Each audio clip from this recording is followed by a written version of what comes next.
Welcome to ICSE circle. मेरा नाम है गुरांशप्रीत सिंह। आपका पिछली वीडियो में बहुत अच्छा रिस्पांस था, इसलिए मैं आपका सबका थैंक यू करना चाहता हूँ। आज का टॉपिक है COG and uniform circular motion. इसमें सेंट्रीपिटल फोर्स भी आएगी और लास्ट में हमेशा की तरह एक्स्ट्रा क्वेश्चंस जो कि पेपर में नॉर्मली दिखते हैं।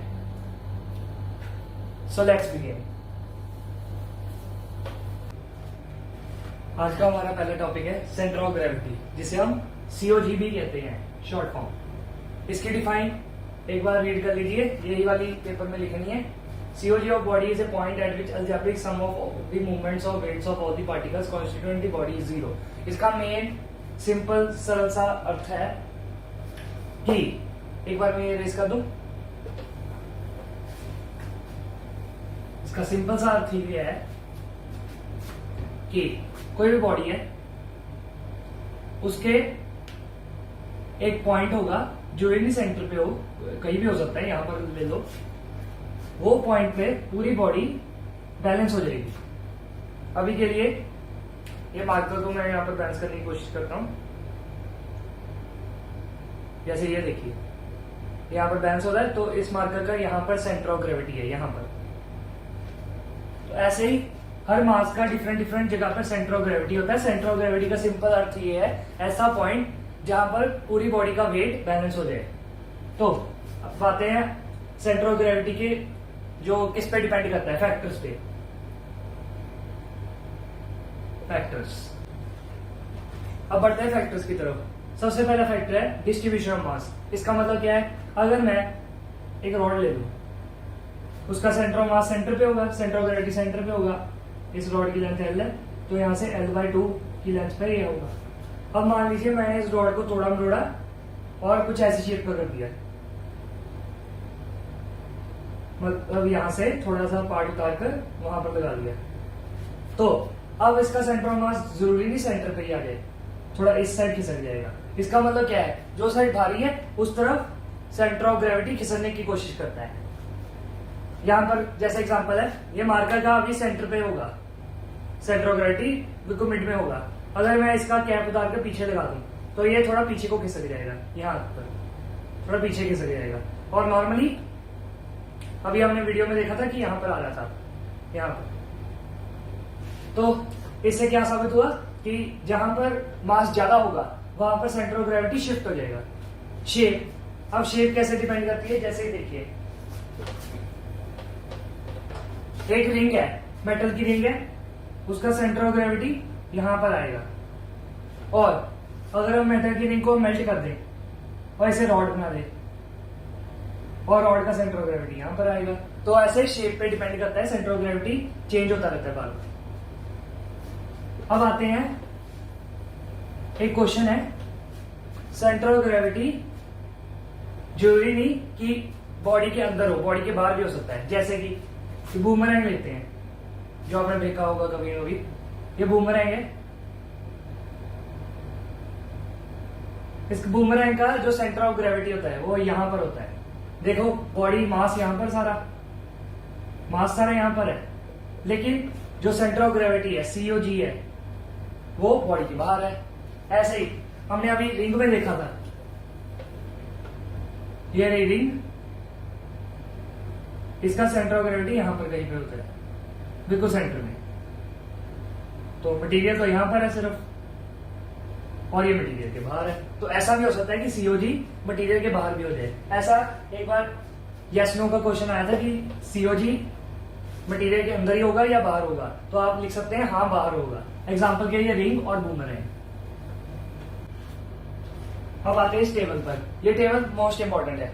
क्यों इंपॉर्टेंट है, देखिए यहाँ पर सीओजी, यहाँ पर शेप्स और इनका सेंटर ऑफ ग्रेविटी का लोकेशन लिखा हुआ है। ये आपको बाय हार्ट याद होना चाहिए। अगर ये याद हो जाएगा तो आपको पेपर में आसानी रहेगी। देखते हैं, रॉड का मिड पॉइंट L/2, हॉलो कोन का H/3 फ्रॉम बेस, यानी कि CO3 इसका बेस से H/3 पे होता है। H क्या है, हाइट। सॉलिड कोन का H/4 होता है बेस से, ऐसे ही सॉलिड कोन होगा। सॉलिड कोन कौन सा होता है, जो मटेरियल से भरा हुआ है। हॉलो कोन जो खाली है, इसका यहाँ पर H/4 हाइट पे होता है। स्क्वायर रेक्टेंगल का वहां पर जहां पर डायगोनल मीट करते हैं, और ट्रायंगल का वहां पर जहां पर सेंट्रोइड होता है। एक दो शेप और है, इसको मैं रेस कर दूं, चलिए।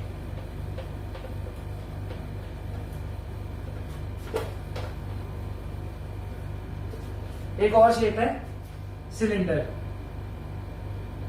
हॉलो और सॉलिड दोनों।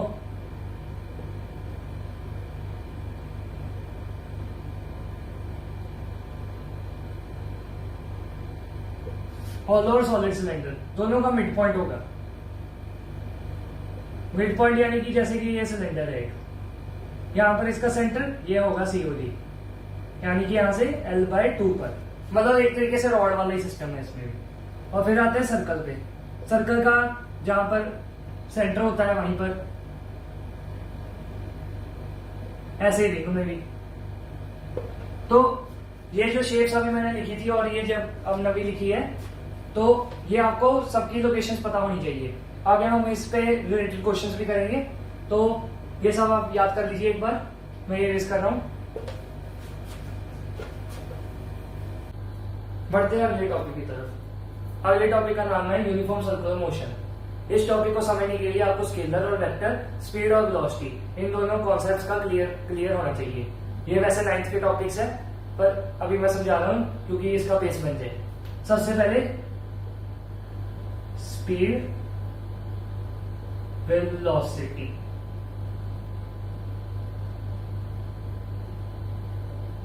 स्पीड स्केलर क्वांटिटी है, वेलोसिटी वेक्टर। वेक्टर वो क्वांटिटी होती है जिसमें डायरेक्शन हो और मैग्नीट्यूड भी हो। स्केलर में अकेला मैग्नीट्यूड होता है, डायरेक्शन नहीं होती।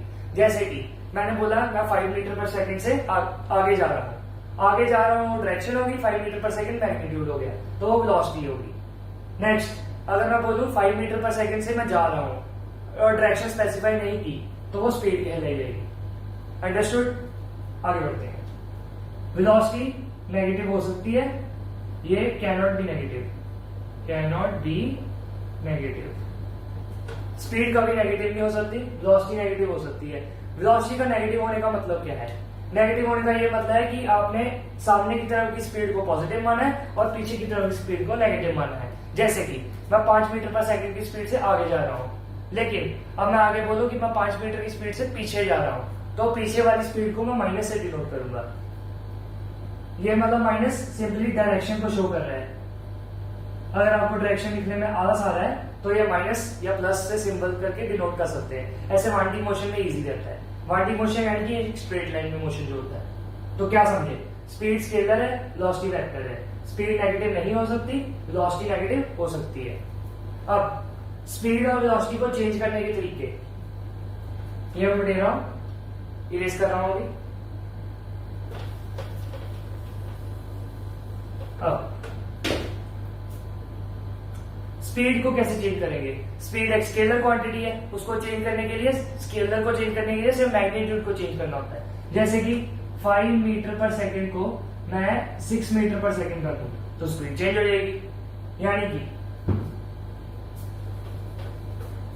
कि स्पीड को चेंज करने के लिए नीड टू चेंज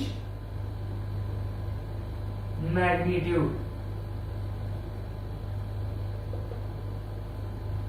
सिर्फ मैग्नीट्यूड को चेंज करने की जरूरत है। अब वेलोसिटी को चेंज करने के लिए 2 तरीके हैं। एक तो मैं मैग्नीट्यूड फिर से चेंज कर दूं, जैसे 5 का 6 या 6 का 4 कर दूं। वेलोसिटी को चेंज करने का दूसरा तरीका यह है कि हम डायरेक्शन चेंज कर दें। मैं 5 मीटर की स्पीड से आगे जा रहा था, 5 मीटर की स्पीड से लेफ्ट जा रहा हूं, 5 मीटर की स्पीड से राइट जा रहा हूं। ये होगी चेंज करने की तरीके, यानी कि नीड टू चेंज मैग्नीट्यूड और डायरेक्शन, और बोथ आप दोनों भी कर सकते हैं। यानी कि क्या समझ आया? स्पीड को चेंज करने के लिए सिर्फ मैग्नीट्यूड का चेंज करना पड़ेगा, वेलोसिटी को चेंज करने के लिए या डायरेक्शन चेंज हो जाए या मैग्नीट्यूड चेंज हो जाए या बोथ, यानी कि दोनों चेंज हो जाए। अब बढ़ते हैं हमारे टॉपिक की तरफ। ये थे बेसिक्स। यूनिफॉर्म सर्कुलर मोशन, पहले इसका मतलब समझते हैं। यूनिफॉर्म का मतलब वो होता है जो कांस्टेंट रहे। सर्कुलर मोशन का मतलब जो चीज गोल गोल घूम रही है। थोड़ी देर के मान लेते हैं बॉल है जो गोल गोल घूम रही है, एक फिक्स्ड सर्कुलर पैटर्न में एक बॉल है ऐसे गोल गोल घूम रही है। यूनिफॉर्म का मतलब यहां पर ये है कि स्पीड कांस्टेंट रखी गई है, याद रखना है, ये यहाँ पर मैं पॉइंट्स दिखाऊंगा, ये आपको याद रहना चाहिए कि यूनिफॉर्म सर्कुलर मोशन में क्या क्या कंडीशंस होती है। सबसे पहली कंडीशन स्पीड कांस्टेंट होती है। मैं बड़ी बड़ी लिख देता हूँ एक बार ताकि आपको क्लियरली दिख जाए। सर्कल थोड़ा छोटा कर देते हैं।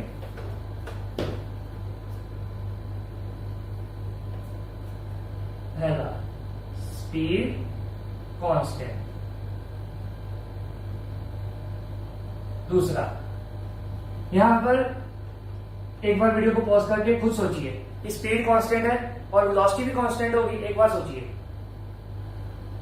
अगर आपका सोच के हो गया तो मैं बताता हूं वेलोसिटी कांस्टेंट नहीं होगी, क्योंकि यहां पर बार बार डायरेक्शन चेंज हो रहा है। ये देखिए पहले ऊपर जा रहा था, अब इधर जा रहा है, अब नीचे जा रहा है, इधर जा रहा है। यानी कि वेलोसिटी चेंज होगी due to change in direction, यानी कि velocity change with change of direction.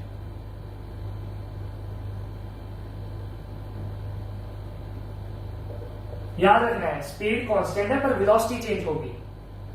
Next, speed हमने कांस्टेंट इसलिए रखी है, मान लीजिए 5 मीटर पर सेकेंड है, ऐसे कोई एक स्पीड दे दी है, उस स्पीड पे ये बॉल दौड़ रही है हमेशा 5 मीटर पर सेकेंड पर वेलोसिटी क्यों चेंज हो रही है? क्योंकि डायरेक्शन बार बार चेंज हो रहा है।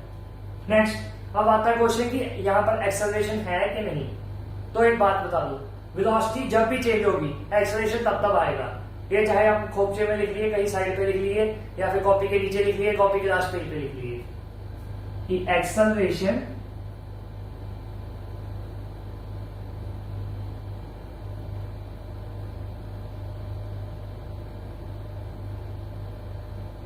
Is present. कांस्टेंट है नहीं है वो बात की बात है, अभी के लिए बोल देते हैं एक्सेलरेशन इज प्रेजेंट।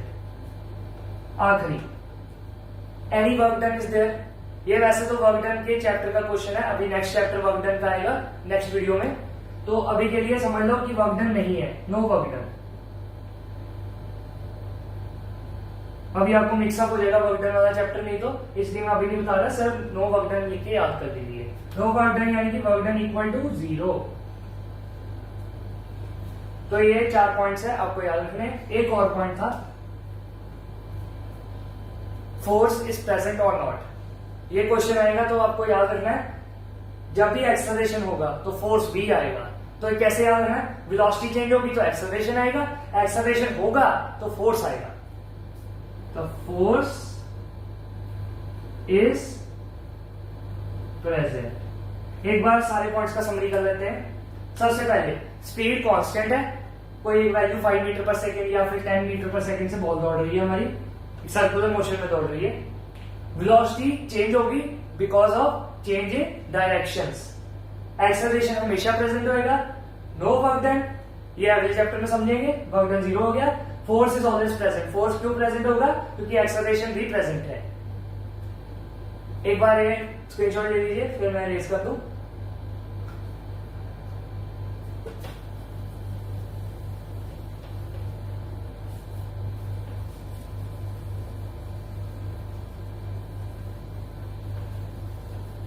अब नेक्स्ट आता है वो फोर्स कौन सी थी। वो फोर्स के रिलेटेड हमें डिटेल में पढ़ाई करनी है अभी। वो फोर्स कौन सी थी? तो फोर्स थी सेंट्रीपिटल फोर्स। सेंट्रीपिटल फोर्स, ये सेंट्रीपिटल फोर्स क्या है अभी डिटेल में समझते हैं हम। सबसे पहले इसकी डिफाइन मैं पॉइंट्स में लिखाऊंगा, आप उन पॉइंट्स को मर्ज करके एक डिफाइन बना सकते हैं खुद ही। सबसे पहले पहली डिफाइन, मतलब पहला पॉइंट, always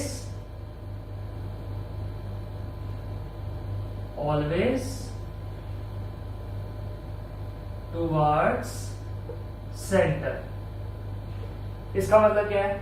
जैसे कि एक बॉडी गोल गोल घूम रही है, इसमें मैं फोर्स की डायरेक्शन दिखाना चाहता हूं, तो फोर्स की डायरेक्शन हमेशा टुवर्ड्स दी सेंटर होगी। कुछ ऐसे, ऐसे कोई भी पॉइंट पे, ऐसे हर पॉइंट पे होगी। मैं हर पॉइंट में नहीं बना रहा, थोड़ा मैसी हो जाएगा। ऐसे होगी टुवर्ड्स द सेंटर। नेक्स्ट जो है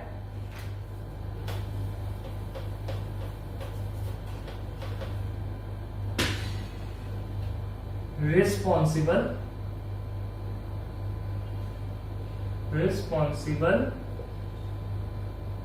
for circular motion. Responsible for circular motion, इसका क्या मतलब है? कोई भी बॉडी गोल को घूम रही है तो उसका रिस्पॉन्सिबल सेंट्रीपिटल फोर्स कहलाया जाएगा। जैसे आपने कहा था कि रोटेशनल मोशन, जब वो बॉडी पूरी पूरी घूम रही है तो उसका रिस्पॉन्सिबल कौन था? मोमेंट ऑफ फोर्स, पिछली वीडियो में समझा था। अगर कोई बॉडी एक सर्कुलर पाथ में घूम रही है तो उसका रिस्पॉन्सिबल सेंट्रीपिटल फोर्स है। तो याद रखना कौन सी फोर्स रिस्पॉन्सिबल है सर्कुलर मोशन के लिए? Centripetal force. आगे बढ़ते हैं, सेंट्रीपिटल फोर्स के एग्जांपल की बात करते हैं। अब ये सेंट्रीपिटल फोर्स आपने सोचा होगा कि फोर्स वाले चैप्टर में, जो 9th में चैप्टर था, उसमें क्यों नहीं है ये? तो मैं बता दूं, ये सेंट्रीपिटल फोर्स कोई ऐसी फोर्स नहीं है कि जिसको सेपरेटली पढ़ाया जाए। ये वही फोर्सेज है जो डेली लाइफ में आपने पढ़ी है, बस उनका नाम सेंट्रीपिटल फोर्स कुछ एग्जांपल्स में डाल दिया जाएगा। एग्जांपल के लिए, ये सन है हमारा, क्यूट सा गोल मोलू, इसके आसपास अभी के लिए अर्थ घूम रही है, अर्थ अभी भी घूम रही है। देखिए, सन को अर्थ गोल गोल कैसे घुमाता है? आपने छोटे होते पढ़ा होगा। सोचिए सोचिए, सही जवाब ग्रेविटेशनल फोर्स। तो यहां पर ग्रेविटेशनल फोर्स है,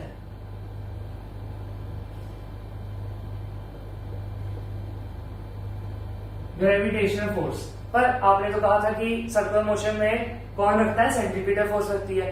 तो ग्रेविटेशनल फोर्स या फिर gravity act as centripetal force here. मतलब कोई भी फोर्स गोल गोल घुमा रही है तो वो एक्ट एज सेंट्रीपिटल फोर्स करेगी। जैसे यहां पर ग्रेविटी अर्थ को गोल गोल घुमा रही है तो सेंट्रीपिटल फोर्स ग्रेविटी वाला काम, मतलब ग्रेविटी सेंट्रीपिटल फोर्स वाला काम कर रही है यहाँ पर। अब एक और एग्जांपल देखते हैं, ये बना लो एक बार, ये लाइन भी लिख लो। आगे बढ़ते हैं। मान लीजिए आपके पास एक पत्थर है, उसको आप गोल गोल घुमा रहे हैं ऐसे। ये हमारा हाथ हो गया, हाथ बना लेते हैं। इसमें यहाँ पर रस्सी है, इधर पत्थर है और ऐसे हम गोल गोल घुमा रहे हैं। तो रस्सी में क्या होता है? टेंशन। टेंशन का होने का होता है ना एग्जाम का। चलिए, ये वो वाला टेंशन ही है, ये रस्सी में टेंशन है। टेंशन यानी कि रस्सी में जो पुलिंग फोर्स होती है, tension. So tension act as centripetal force. तो टेंशन यहां पर सेंट्रीपिटल फोर्स का एक्ट कर रहा है। तो ऐसे ही डिफरेंट डिफरेंट एग्जांपल्स हैं। एक एग्जांपल खुद एक्सप्लोर करिए आप। वो एग्जांपल का नाम है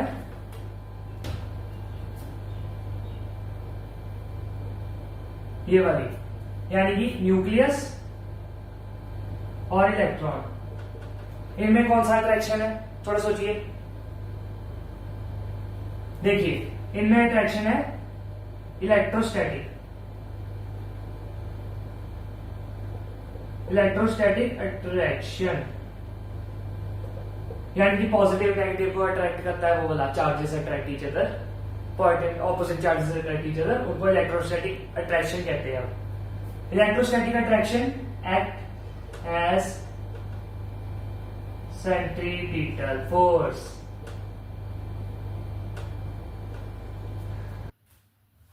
अब बढ़ते हैं नेक्स्ट टॉपिक की तरफ। इस टॉपिक का नाम है सेंट्रीफ्यूगल फोर्स। अभी सेंट्रीपिटल फोर्स पढ़ा था, तो ये सेंट्रीफ्यूगल फोर्स क्या है देखते हैं। सबसे पहले ये फोर्स है इमेजिनरी, इमेजिनरी फोर्स, मतलब काल्पनिक फोर्स है। इसको सूडो फोर्स भी कई बार बुक में लिखते हैं। सूडो का मतलब ही इमेजिनरी होता है। और दूसरी बात, ये डायरेक्शन, इसकी डायरेक्शन है अवे फ्रॉम सेंटर। अभी आपको कुछ समझ नहीं आ रहा होगा ये क्या फोर्स है क्या है। अभी के लिए बस ये पॉइंट्स नोट कीजिए, और अगर बाई चांस डिफरेंस आ गया पेपर में सेंट्रीपिटल और सेंट्रीफ्यूगल फोर्स का, तो क्या लिखेंगे? Centripetal is the real force, centrifugal is imaginary. Centripetal is always towards the centre, centrifugal is always away from centre. अब एक एग्जांपल देखते हैं, उससे आपको क्लियर समझ आ जाएगा कि सेंट्रीफ्यूगल क्या है। अभी के लिए 3 दोस्त ले लेते हैं। मैं अपने 3 दोस्त चुन रहा हूं।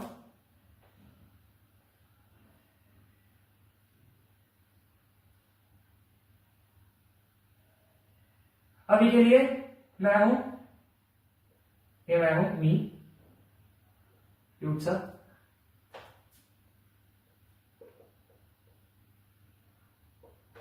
ठीक है, मैं अभी ये जो झूला है, झूला जो घूमता है, उस पर जड़ से कर रहा हूं। तो अभी मेरे को सी मान लेते हैं, एबीसी मानूंगा मैं अभी 2-3 नंबर को। अब एक बंदा ले लेते हैं ए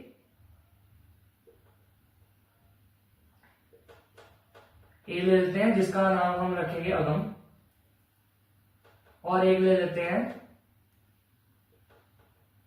हट्टा कट्टा बंदा, मोटा सा, ये बी, इसका नाम कुगा रख देते हैं।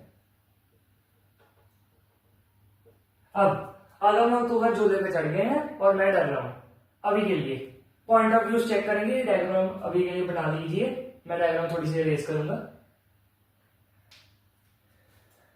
अभी के लिए मेरे को हटा देते हैं, यहां पर कर देते हैं मेरे को। हाँ जी, सबसे पहले पॉइंट ऑफ व्यू को आप क्या बोलते हो, पीओवी ना, ये इसमें पीओवी चलता है, पीओवी ऑफ पर्सन सी, यानी कि मैं। मुझे क्या दिख रहा है, मुझे दिख रहा है ये दो बंदे गोल घूम रहे, तो गोल घुमाता कौन है, सेंट्रीपिटल फोर्स। तो मुझे क्या दिख रहा है, ए एंड बी। अभी के लिए मैं सिर्फ बी को देख रहा हूं, तो B is in circular motion. Circular motion में कौन लेके आता है, सेंट्रीपिटल फोर्स। तो लिखूंगा सेंट्रीपिटल फोर्स इज देयर। तो ये तो क्लियर समझ गया होगी कि मैं देख रहा हूं बी को, बी मुझे गोल घूमता हुआ दिख रहा है। तो ये गोल घूम रहा है, तो ये गोल क्यों घूम रहा है, क्योंकि इस पे सेंट्रीपिटल फोर्स लग रही है, सिंपल। अब आगे बढ़ते हैं, ये नोट कर दीजिए, पीओवी ऑफ सी।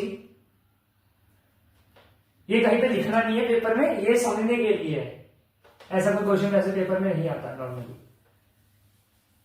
अगर आ भी गया तो खुद की लैंग्वेज में लिखना है, ऐसे वाले डायग्राम या फिर कुछ ऐसा पीओवी मत लिख के आना, थोड़ा अच्छा नहीं लगता, ऑफिशियल नहीं लगता। POV of B, POV of A, sorry, B को तो हम देख रहे हैं, ए कौन है, अगम है। तो इसे क्या दिख रहा है, बी इज एट रेस्ट। इसे दिख रहा है मेरे सामने वाला बंदा तो बैठा हुआ है, पर but we are still rotating.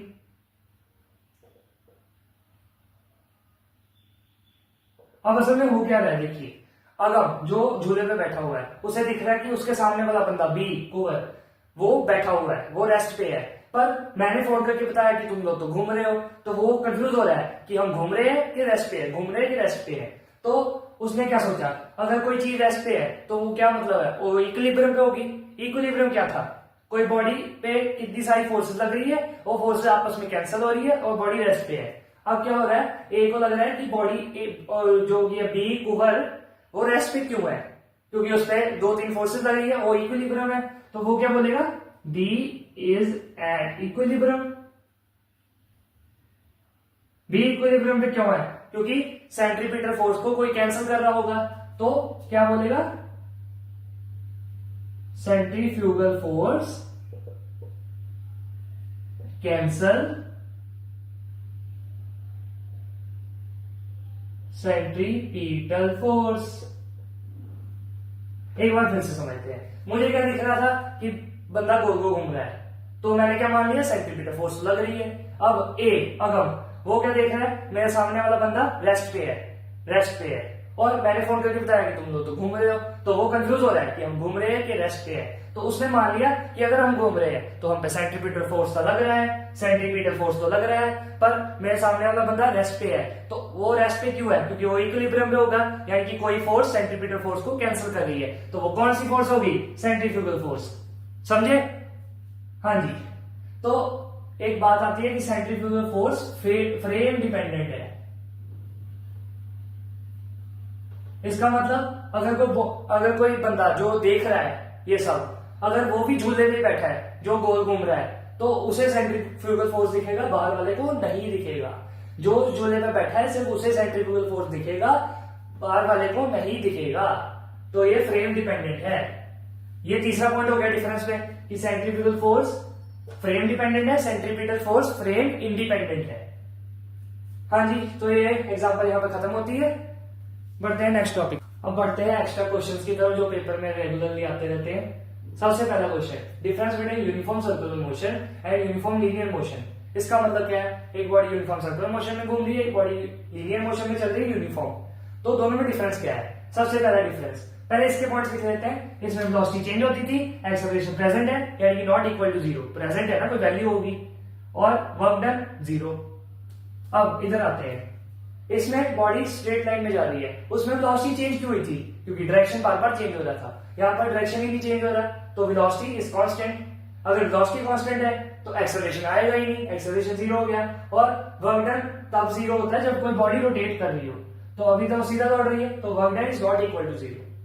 तो ये हो गया पहला क्वेश्चन। अब बढ़ते हैं अगले क्वेश्चन की तरफ। नेक्स्ट क्वेश्चन है हमारा, difference between centripetal and centrifugal force. Centripetal और सेंट्रीफ्यूगल, सेंट्रीपिटल में रियल फोर्स होती है, टुवर्ड्स द सेंटर इसकी डायरेक्शन होती है, और फ्रेम इंडिपेंडेंट होता है। मतलब ये सबको दिखेगा।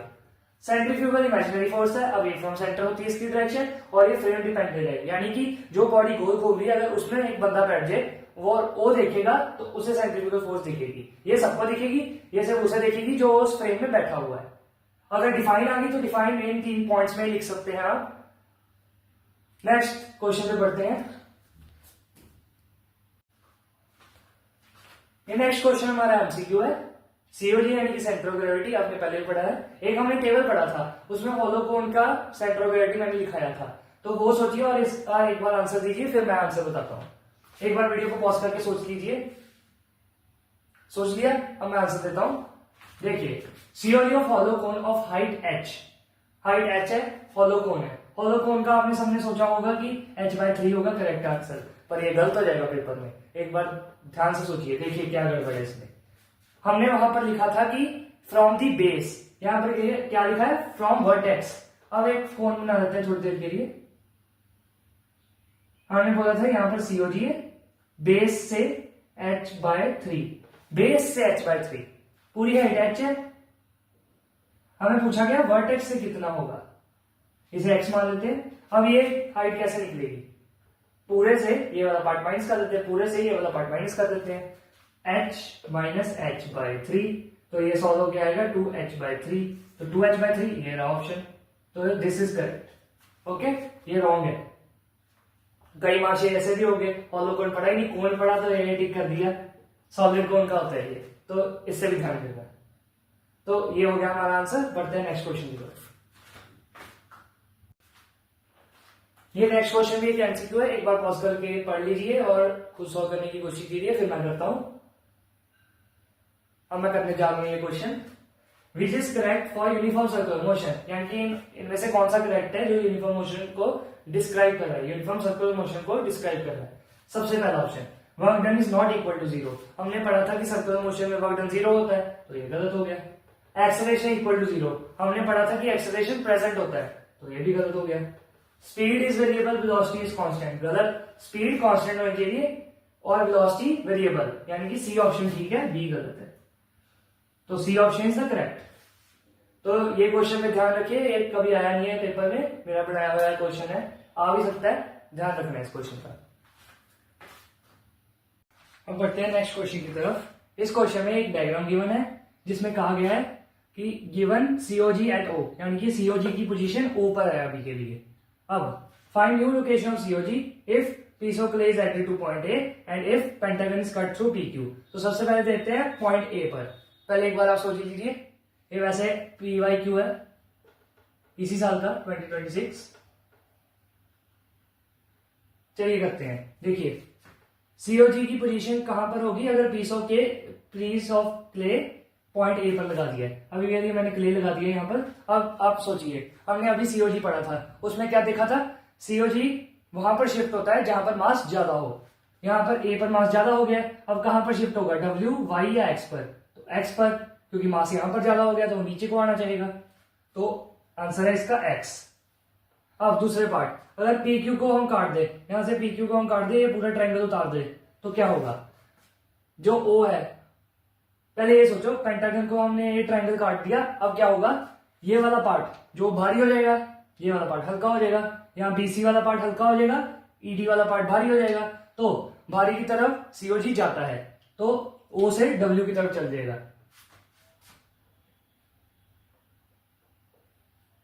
एक बार दोबारा समझ लेते हैं। क्ले A पर लगाई, क्ले की वजह से ये A वाला पार्ट भारी हो गया तो भारी की तरफ COG शिफ्ट हो गया X। अगर हम PQ वाला ट्रायंगल काट दें तो ऊपर वाला पार्ट भारी हो गया तो COG ऊपर शिफ्ट हो जाएगा, यानी कि W। तो ये था हमारा क्वेश्चन। बढ़ते हैं नेक्स्ट क्वेश्चन की तरफ। अब बढ़ते हैं इस क्लास के आखिरी क्वेश्चन की तरफ। An ice cream cone is empty, find its location of COG। दूसरा part, now it's filled completely with Honey, find new location of COG। ये वैसे तो PYQ है 2024 का, ये फिजिक्स के पेपर में आया था, बोर्ड्स के पेपर में। तो देखते हैं कौन इसे सॉल्व कर पाता है। 4 नंबर का आया था ये क्वेश्चन। करिए ट्राई एक बार, फिर मैं करता हूं। चलिए अब मैं ट्राई करता हूं। देखिए, an ice cream cone is empty, ice cream cone ले लेते हैं जो एम्प्टी है। ये देखिए एम्प्टी कोन, एम्प्टी कोन का COG फाइंड करना है। तो COG एम्प्टी कोन का हमें पता है, एम्प्टी कोन या एम्प्टी हॉलो कोन, उसका होता था h/3 फ्रॉम बेस। ये हो गया पहले का आंसर। दूसरा, अब कंप्लीटली फिल्ड विद हनी, ये हनी से भर दिया। अब ये सॉलिड कौन हो गया, तो find new location. New location क्या होगी अब, h/4 फ्रॉम बेस। अब ये सॉलिड कौन हो गया ना, इसलिए h/4 पे शिफ्ट हो गया है। अगर शिफ्ट पूछी जाए, शिफ्ट कितने की है, शिफ्ट कैसे निकाली जाती है, h/3 न्यू, मतलब ओरिजिनल से न्यू वाला माइनस कर दीजिए, कितना आ जाएगा 12 आ गया, h/12 आ गया आंसर। तो ऐसे क्वेश्चन आ सकते हैं, फ्रॉम बेस ही आएगा यहाँ पर भी, क्योंकि दोनों फ्रॉम बेस दिए गए हैं। तो ये वाला क्वेश्चन मैंने खुद से ऐड कर दिया, वैसे तो ये 2 पेपर में आए थे। तो अगर जिसका ये सॉल्व हो गया उसे 6 नंबर पक्के मिल गए हैं। तो आज की वीडियो में ये पर एंड करना चाहूंगा। उम्मीद है आपको सब अच्छा लगा होगा। तो मिलते हैं नेक्स्ट वीडियो में, तब तक के लिए बाय बाय।